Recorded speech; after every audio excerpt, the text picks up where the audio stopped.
2022년 8월 21년차 베테랑 집배원 A씨가 본인의 차량에서 숨진 채 발견되었습니다. 그의 핸드폰엔 생전 그를 괴롭혔던 녹음 파일 4개만 남아 있었는데요. 그러면 빨리 연금 취소해라.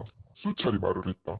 나 성격이 불같음으로 에다가 나 내일 모레 심이어요. 집배원 책임이 가장 큰데 그러면 그 멍청한 가 이런 짓거리를 하고 있음께. 모욕적인 말을 계속 쏟아내는 민원인. 무슨 일이? 오랜 경력의 베테랑 집배원이자 성실했던 가장의 죽음. 도대체 그에겐 무슨 일이 있었던 걸까요? 그 자세한 이야기를 듣기 위해서 A씨 유가족의 법률 대리인을 만나봤습니다. 약 20년 동안 우편 물류과 집배원으로 근무하면서 모범적인 평가를 받던 집배원의 A씨가 이미 대리 서명으로 등기 우편을 배달한 사건이 있었고 이로 인해 민원이 제기되었습니다. 본인 수령으로 처리된 우편물들. 자, 그런데 이미 배송이 완료된 건들의 수령인을 바꿔달라며 계속 전화를 걸어왔는데요. 이 과정에서 A씨는 극심한 스트레스를 겪었습니다. 아저씨! 예. 아저씨 연합회 부실력이 일터리 가면 어떻게 된답니까? 아저씨 이거 고질적이구나. 아저씨 이렇게 계속 감시를 해야 될까요? 지금 올라가서 제가 바꿔놓겠습니다. 실은. 집배원 A씨는 6개월 동안 형사사건과 내부 징계 처분을 받게 되었고 근무 성적 최하위 평가를 받고 병가를 신청하였습니다. 우수 집배원으로 2차례 기관장 표창을 받았던 A씨는 우편법 위반 혐의를 받았지만 기소유예, 혐의 없음이라 결론이 났습니다. 하지만 집배원 A씨가 스스로 해결할 수 없는 우체국의 문제에 대해서도 계속 문제 제기를 하면서 하루에도 여러 번 항의 전화를 받고 이제 한 번 나가서 전화를 할 때도 꽤 오랜 시간 이제 민원인으로부터 이렇게까지 할 일이었나요? 통화를 정말? 하게 되면서 스트레스로 우울증이 악화돼서 자살에 이르게 된 사건입니다. 혐의가 없다는 결론이 났지만 그 이후에도 전화와 폭언은 멈추지 않았는데요. 결국 A씨는 더 이상 버티지 못했습니다. 안타깝습니다. 해당 사건은 그 법원에서 집배원 A씨가 사망 전에 정신질환 상병 상태를 확인할 수 있는 객관적인 의무 기록이 부족하다라는 점을 이유로 공무상 재해로 인정하지 않았습니다. 지난 9월 18일 법원은 업무상 재해가 아니라고 판단을 했는데요. 유가족들은 현재 항소를 준비하고 있습니다. 정당한 민원의 범위를 벗어나 공무원과 기관 종사자에게 폭언과 협박, 폭행 등을 하는 행위를 악성 민원이라 하는데요. 민원을 빙자한 괴롭힘에 가깝습니다. 폭언, 협박, 폭행 등의 위법 행위는 매년 3만 건 넘게 발생을 하고 그 수치는 좀처럼 줄지 않고 있습니다. 자, 악성 민원의 대표적인 유형은 바로 폭언. 민원실 안에서 담배를 피우던 한 남성, 이를 제지하던 공무원에게 일이 벌어집니다. 당연히 하면 안 되는 행동인데요, 왜? 여기 현지 기관에서 핑계 잘못이죠.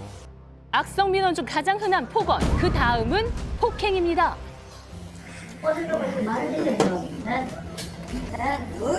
별별 일이 다 있네요. 사무실 안으로 들어와 공무원을 폭행하는 남성. 민원이 어휴. 뜻대로 되지 않자 이런 일이 벌어졌습니다. 폭언과 폭행에 이어 집기를 부수는 등 업무 방해도 있는데요. 자, 이처럼 현장을 위협하는 악성 민원 생각보다 훨씬 많다고 합니다. 자, 그들의 이야기를 듣기 위해 시청을 찾아갔습니다. 악성 민원이 끊기지 않고 있는 요즘 실제 현장은 어떤지 민원 창구를 방문해 보겠습니다. 하루에도 수십 건, 많게는 수백 건의 민원들을 접수하고 해결하는 공무원들입니다.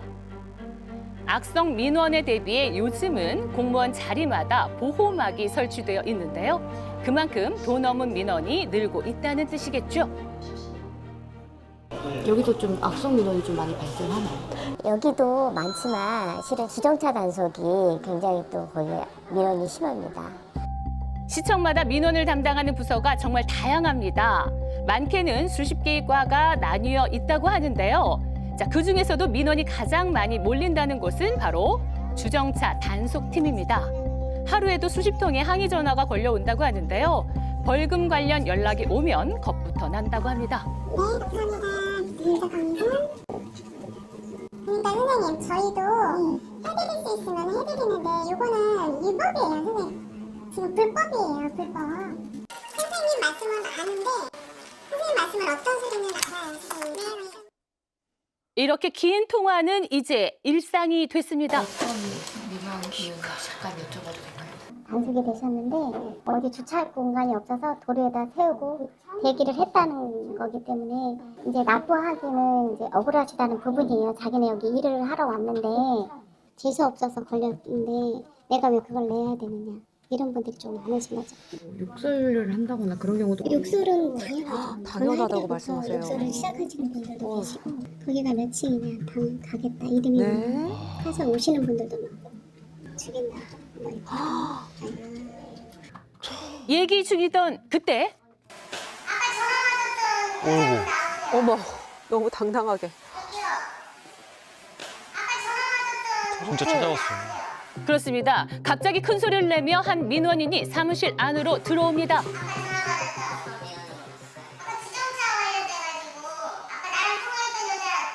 그렇게 말한다고요? 네.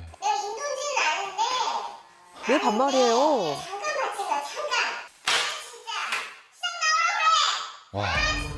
이게 현실입니까? 큰 소리로 담당자를 찾더니 시장을 부르라며 밖으로 나가는 여성. 시장실로 향하던 여성은 결국 경찰이 출동해 제지를 했습니다. 자, 이런 일이 반복될 때마다 공무원들은 지쳐갑니다. 저희는 법에 의거해서 업무를 제대로 했는데 마치 좀 편파적으로 했다.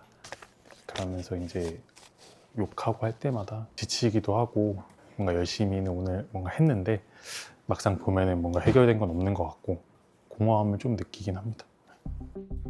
21년 차 공무원 남희루 씨. 오랜 시간 민원 현장을 지켜온 만큼 악성 민원 사례도 많이 봐왔다는데요. 여수시에서 있었던 사례인데요. 민방위 관련 업무로 인해서 전화 통화를 하다가 현장에 찾아와서 폭행을 행사한 사례가 되겠습니다. 그리고 인생을 하려면 또 빨리 나 금단디요 아버지 내가 어휴. 하지 말라고 한 거야 진짜. 차원은 죄송해요. 하지 말라고.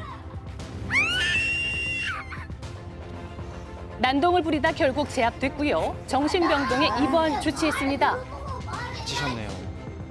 벌금 낼 돈이 없다며 교도소에 보내달라고 낫으로 위협한 20대 남성. 결국 경찰이 쏜 테이저 건을 맞고 쓰러졌으며 특수공무집행 방해 혐의로 구속됐습니다. 자, 이렇게 계속되는 악성 민원 속에서 공무원들을 지켜줄 제도나 지침은 정말 없는 걸까요? 민원처리법 시행령이 10월 29일 개정 시행이 됐고요. 11월 3일 민원 담당 공무원 보호 지침이 또 개정 시행이 돼서 배포가 됐는데 시행령이 개정되며 악성 민원인에 대한 퇴거, 일시적 출입 제한, 통화 종료, 전면 녹음 등이 신설되고 강화되었습니다. 네. 하지만 또 다른 문제가 있다는데요. 위법한 행위를 한 경우에는 지휘고하를 막론하고 사법적 판단의 대상이 되어야 하잖아요. 그럼에도 불구하고 정부 통계를 보면 37,655건 중에 고소 고발은 90건밖에 이루어지지 않았어요. 0.24% 정도만 대응이 되고요. 다 무대응입니다. 그 공무원이 개인적으로 감내하고 삭히는 것이죠. 고소 비용에 인사평가까지 생각하면 고발은 쉽지 않답니다. 자, 이렇게 잇따른 악성 민원 피해.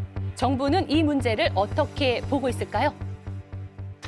저희가 현재는 이제 기관에서 이제 악성 민원에 대해서 엄정하게 대응하도록 소송 비용을 지원을 하는 부분을 마련한다든지 의료비 지원, 그다음에 보호 휴가 등과 관련된 부분도 관심을 갖고 지금 계속적으로 이제 제도화해 나가고 있습니다. 민원 담당 공무원을 보호하기 위한 여러 조치들이 있는데 유기적인 역할을 할 수 있는 중후부서가 필요하다 이렇게 생각합니다. 국민들께서 행정기관의 이러한 실태를 좀 눈여겨보시고 좀 개선이 될 수 있도록 좀 관심과 좀 응원을 좀 해주셨으면 고맙겠습니다. 폭행과 욕설에 매일 노출된다면 사명감을 갖고 일할 수 있을까요? 돈 없는 악성 민원, 그것은 권리가 아니라 범죄입니다. 네, 악성 민원 실태가 정말 심각합니다. 아, 정말 이 공무원들이 좀 적극적으로 대응을 했으면 좋겠는데 그러지 못하는 모습이 많이 보였거든요. 혹시 이런 사태가 발생했을 때 좀 대응할 수 있는 매뉴얼 같은 게 있나요? 일단 현장에서는요, 보통 3단계 대응 매뉴얼을 따르고 있는데요. 1단계는 뭐 욕설이나 폭언 등이 있었을 때 통화 즉시 중단 경고를 하고요. 2단계에서는 이것이 계속 반복이 되면 대면 통화 제한이 이루어지면서 3단계에서는 법적 조치나 그리고 보호 요청으로 이어지기는 하지만 실질적으로는 뭐 인력 부족과 그리고 업무 압박으로 인해서 이러한 매뉴얼들이 지켜지지 않는 경우가 많다고 하거든요. 그러니까 제도적으로 어떤 보호 요청이 좀 강화되어야 된다라는 지적이 계속해서 나오고 있는 상황입니다.